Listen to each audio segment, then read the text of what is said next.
Welcome to Agri Talk. I'm Mike Thompson along with Duane Rigsby. Today we're going to talk about the farming and research activities that they do at the South Centers at the Ohio State University in Piketon. So stay tuned.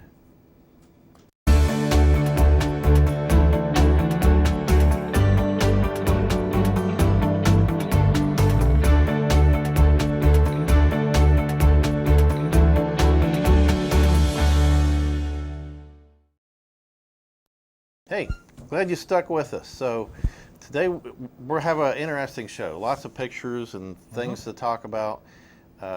Many people may have traveled on Route 32 past Piketon and saw a few buildings and a pond and maybe a little farming stuff out there. Yep. And not really known what goes on there. That's true.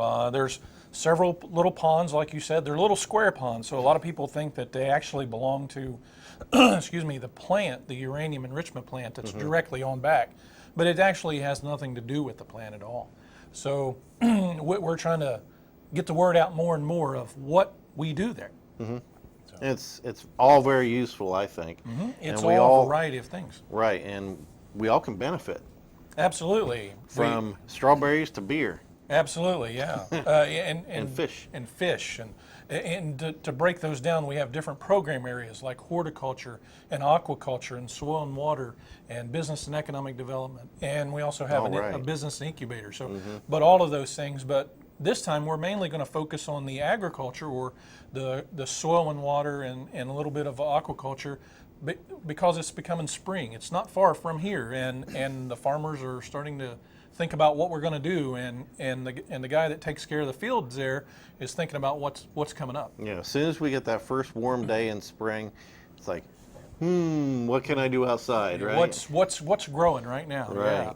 Yeah. And with the last few days that we've had been really warm, things are greening already. Some grass, some. I thought about, should I put down fertilizer yet?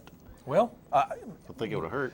Seed. Might be a few people we can ask. In the grass? So, yeah, okay. Absolutely. Who do we have with us today? Today we have Wayne Lewis. Wayne Lewis is the farm manager at the South Centers.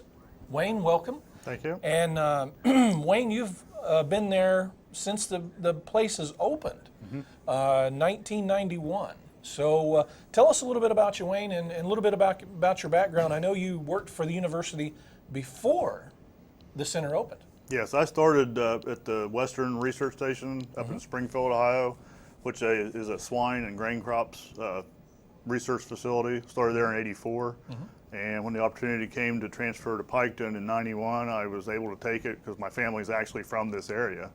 So I've been there ever since. We started in January putting water quality test wells in on a MESA water management systems evaluation area. That's right.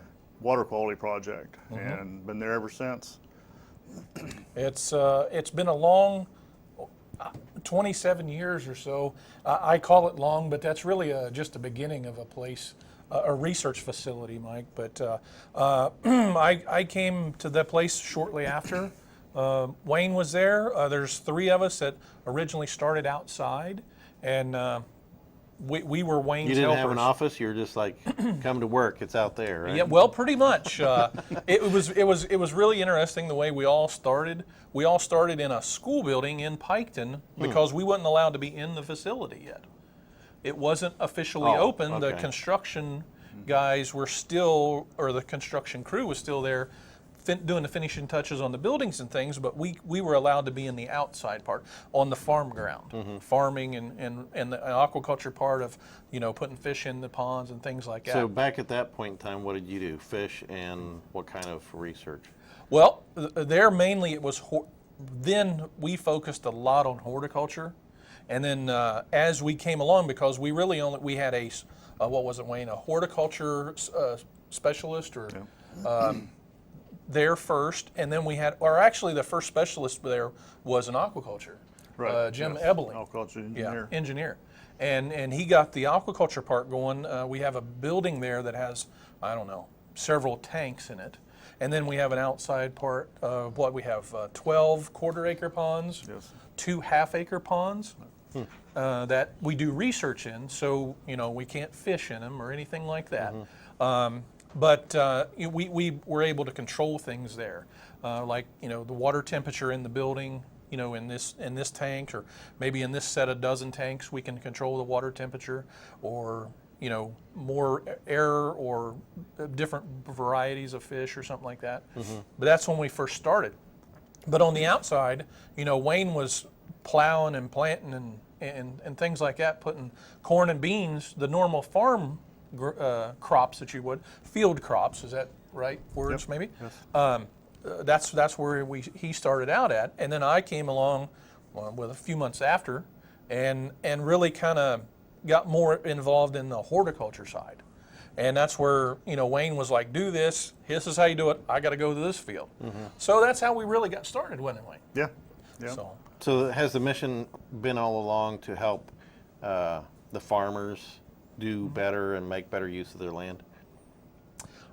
I think so. I mean, Wayne knows. Wayne has dealt more with the specialist or our researchers now. So, I mean, I'll let him give you his take on it, because I've kind of switched gears and I'm doing different things now. So, that's that whole part. But he gets to deal with a lot of that part now. Okay. So. Yeah, typically farmers in this area are small acreage, or patch farmers, as a lot of people call them, except for a few that do farm river bottom ground.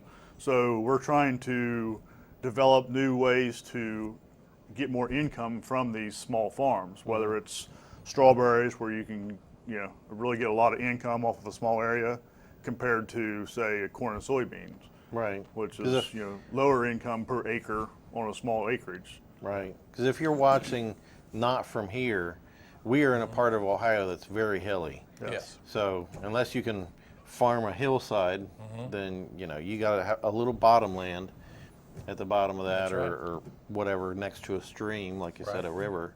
Right. So we're trying to promote high value crops on the small acreage for the smaller farmers. Right. And we've got some pictures of different things. We got lots of pictures. Lots of pictures, so we'll just randomly bring some up. And Wayne, this actually happened yesterday on such a nice day we had. What was it, like 75 degrees 70 outside? to 80. So They're doing a perch harvest here to bring them into the building so they can do the spawning. They'll be spawning here in the next couple of weeks, I think, probably. Yep. So and that way they can control what spawns and what fertilizes which females. Oh, okay, I was wondering, can't they do that where they're at? They can, but we don't know who does it. Yeah. right.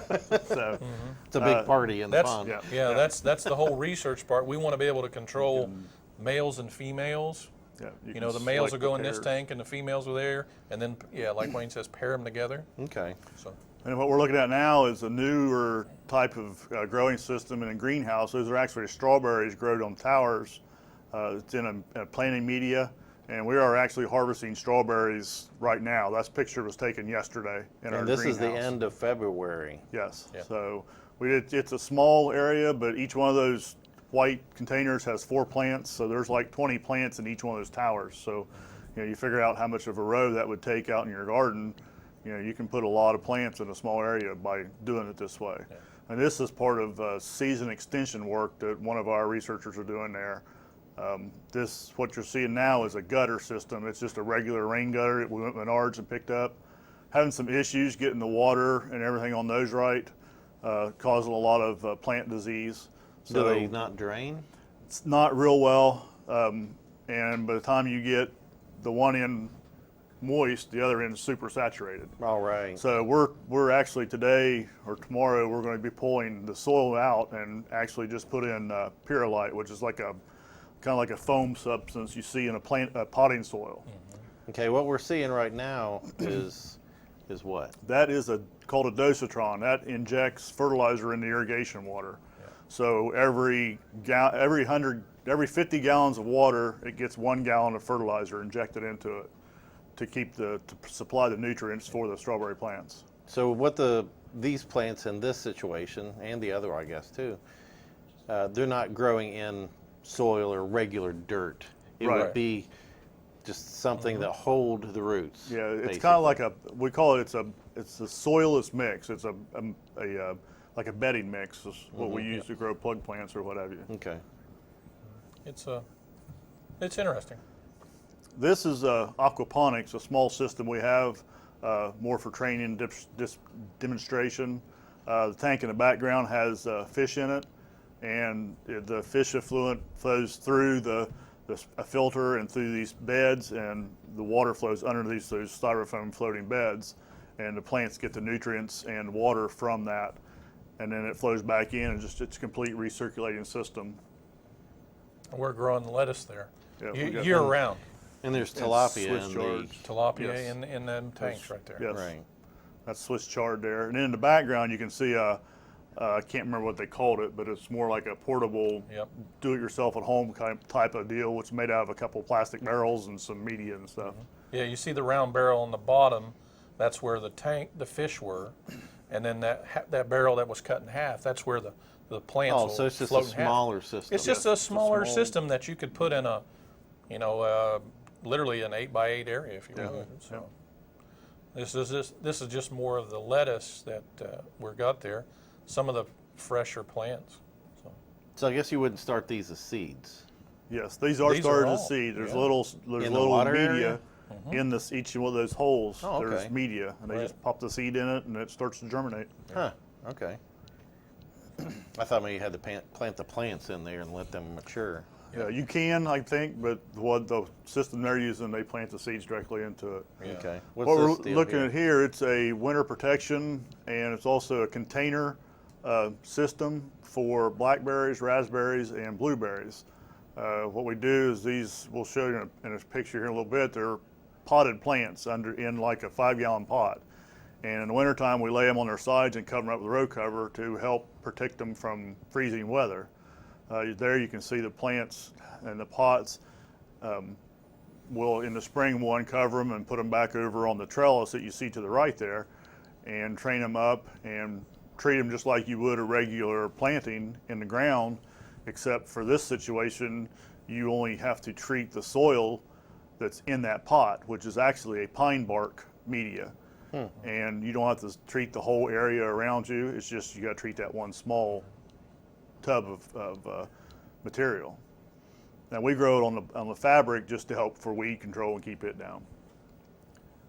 What you're seeing here now is our plastic culture strawberries that we introduced to the state, I think probably 12 years ago or somewhere along in there. It was adapted in South Carolina, North Carolina, and we've moved it up this way. It actually, you produce strawberries 10 days to 2 weeks ahead of regular matted row system, and these are nice big tennis ball almost sized strawberries when they produce. Wow. So this isn't your regular strawberry plant? No, Is it a these different are variety? actually No. a California type variety. What we do, we plant these we set runner tips in cell trays like in August. Mid-September we'll go to the field and plant them into the plastic that you see here, and we'll overwinter them, fruit them in the spring, and then when they're done fruiting, they're taken out. They're an annual crop. They're replanted every year. Okay. We also have some day neutrals in there as well that will fruit this spring, and then we'll renovate them and fruit them again in the summer. Kind of get 2 crops off of one planting. What we're looking at here is one of our water sampling sumps. In the background, you can see the corn stubble. We can collect the subsurface water from that plot, and we have 24 individual plots like this that we can collect the subsurface drainage and the surface drainage. And that allows us to check and see what kind of chemicals or fertilizers is filtering down through the water, through the soil into the water table. And we can measure runoff and discharge and all that. What this is in the back here is a winter protection study for grapes. Winter winds are really hard on grapevines, it dries them out. So their thinking is that if we could cover the more sensitive varieties, which is actually worth more in the wine industry, they can protect these plants from the winter injury. This is actually just the second year on these. These are pretty young plants here, so we haven't really got any really good data out of this yet, but it's something that we're working with. That's just the other half of the same plant we looked at. Those are like 4-year-old canes there on the vines. What you're looking at here is a hop yard. It's a relatively new crop growing in southern Ohio. It used to be in Ohio years ago until disease wiped it out. But with the new fungicides and insecticides, we're able to move it back into Ohio. You can see the strings hanging down there. That's left from last year's crop. What we'll do is we'll hang strings from those cables down to the ground, and those hops plants will actually grow to the top of those posts and then some, which is about 16 feet in one season. And then we'll cut them off and take them down and remove the cones and freeze them and dry them, and then they're processed into the beer. What this is here is a different type of trellis system. It's a V trellis as opposed to a single wire trellis. It just allows you to have more production per acre on the same type of ground. So you got 2 wires at the top of that pole. Yes. And the old system just has one single wire. Yeah. So it allows us to train twice as many plants. Yeah. This field is something new that we've been trying. We're not really doing, we've got one research trial on it, but it's called strip till. It kind of combines no-till and tillage both together, but you're only tilling like a 10-inch wide strip, and the 20 inches between it is undisturbed. So that gives you the benefit of the no-till along with the characteristics of tillage, which warms the soil up and allows for a little better drainage. The soils at our centers are very heavy clay soil, so it takes forever for them to dry out. So tillage always helps me on my crops, but I like the idea of no-till just because of the soil health. So would you just take tines off of a tiller to skip, or what? No, this is actually, this piece of equipment has row cleaners, which removes the residue from the surface, and it's got a shank that will go down about 8 inches and rip, and on the side of the shank is a set of coulters that catch the soil and mound it up into a mound in the. Okay, so it's a totally different deal. Yeah, Okay. and it just tills that 10-inch strip. Yeah. What we're looking at here is some of our bioenergy work. That's the tall stuff is miscanthus grass, and there's also a big blue stem and switchgrass in these plantings. And they can be used as just burning as fuel, or you can process them and come up with like ethanol type fuel out of the same plants. You got to think, Mike, that stuff there, you think of it, it's just grass, but it's literally like 12, 15 feet tall. Yeah, 1 year's growth. We'll grow one that time. tall. Yeah. Can you use it for like paper or anything like that? No, well, no, Or we it's don't more really a use it fuel as idea. Yeah, the idea is fuel that say a facility that maybe uses wood pellets or something. Maybe a supplement to this would be this grass, because Do you keep the grass and bundle it, or do you grind it up and put it back together? well, that's a good question. Wayne, you had a little We project had with one project with the VA hospital in Columbus, or Chillicothe, sorry, that has a bio burner, which they normally burn wood chips. But they mixed some of this. They just took it and ground it into decent sized pieces still, and ran it through, mixed it with their wood chips and burn it, and they had really good results out of it. Okay. It was just on a test run. Yeah, I wasn't sure if you bundled it like logs or smaller. I guess you could probably do a variety of things. You know, if this was to take on, come about, I could see somebody doing that and compressing it into little chips, if you would, and pellets, and making that a wood burning alternative, because it's so much cheaper. Literally, there's no money in that, and it can be grown in a variety of places. So. All right, so we're going to take a short break, and we'll be back with some more pictures and more interesting stuff from the South Centers.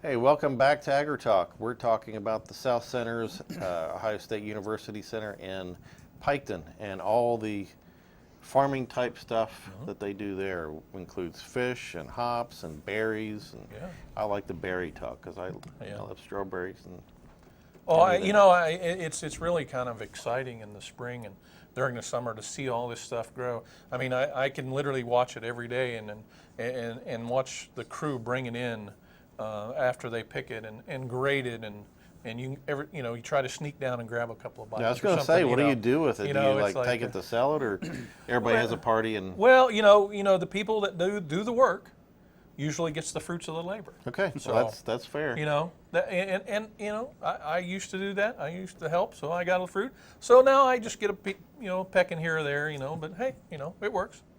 So. But it is pretty cool. Lots of things. I mean, it's just tons of stuff there.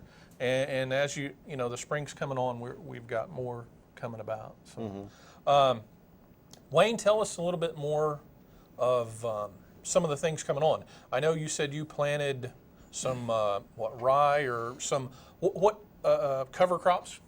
What is a cover crop, I guess, and why are we even what are we doing it for?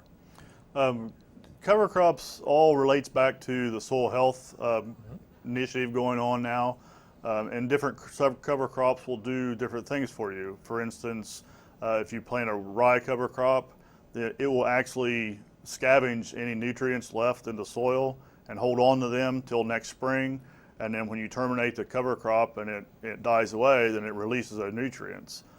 You can also plant a legume which will fix nitrogen for a corn crop the following year. Plus it helps with soil and wind erosion. There's a number of good reasons to plant cover crops. And it's something that's really been developed in the last 5 to 10 years. So why? So these are alternatives to actually using fertilizer and things like that, right? It helps. Yes. Some maybe not a complete alternative, but it helps you to use less. So therefore, it cuts your price down. Right. In the spring or Yep. Yeah. So those are again a little more research stuff that goes on there. And the nice thing about it is, you know, Wayne gets to see all of this stuff and probably into a little bit of all of them in one factor or another. So you would take care of the stuff, and are there researchers that take the numbers and crunch the numbers, or are you part of that too? Yeah, typically we'll do the planting and the maintenance on the plot, and for instance, corn and soybean type stuff, which I take care of mainly as myself. We'll harvest the plots and take the weight and then take a sample and take it to the lab, and then our soil and water team will go through in the lab and actually do moisture content, protein, and tabulate the yields and stuff for different treatments. Okay, besides farming and all that kind of stuff, the South Centers also has classes and workshops. We have mainly workshops, I guess. We have day classes, you know, but on these type of things, it's not like a student or college credit or anything like that. So it's for the farmer or the backyard gardener, if you would. And we've got a couple of events coming up right now. One of them is the Hops Conference, and I don't remember, how many days is it? 2 days? It's a 2-day conference, the 24th and 25th of March, which is a Friday and Saturday. Part of Friday's conference is actually going to be a bus tour to go to, I think, 2 different farms. And then Saturday will be there at the center with a lot of speakers and a lot of information for the growers. That information can be found on our website at the OSU South Center's website. And we also, on the 15th of March, I believe it is, there is a Ohio Berry School will be held. It's a 1-day school also at the South Centers there. That you'll learn some production practices and actually do some hands-on pruning out in some of our plots. And there again, that information will be on our website, OSU South Centers. Very interesting. Very interesting. I like it. Lots of cool stuff. So you know, everyone will have to come down and join in a conference. Yeah, you can definitely visit. Obviously, if you're coming down, a call ahead would be great. You know, especially if you're bringing some kind of a group. Right. But you know, there's people just dropped in before and said, "What do you guys do here?" And we're like, "We don't know. No, we just you know." And usually one of us or some of the researchers will be there, but sometimes they're not. You know, they're out either maybe at another talk or somewhere like that. So a lot of times it may end up being one of us or, you know, one of the other crew that maybe walks them around and shows them what's going on and things like that. Yeah. Yeah, I dropped by with some of my winery friends once. And it's Yeah? like, hey, I know these guys got grapes, man. You want to see what they got going on? Yeah. Oh, it's interesting. And now he's growing hops. Yeah. Yeah, that's the hops is coming on. It's a big thing. So, for the home. And it's amazing all the different varieties of those. I went to a beer conference with them, and it's all about brewing. It had all the equipment and manufacturing, and then had people selling hops. And Yeah. you know, there were little things where you could like smell each type, and it's like, wow, that there is a difference.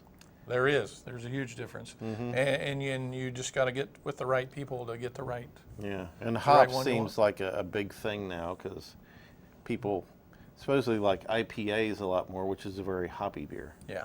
Yeah. Absolutely. So I think we're out of time. I think so. We're happy you joined us and lasted through our program. Very interesting. So we'll see you next time on Agri Talk.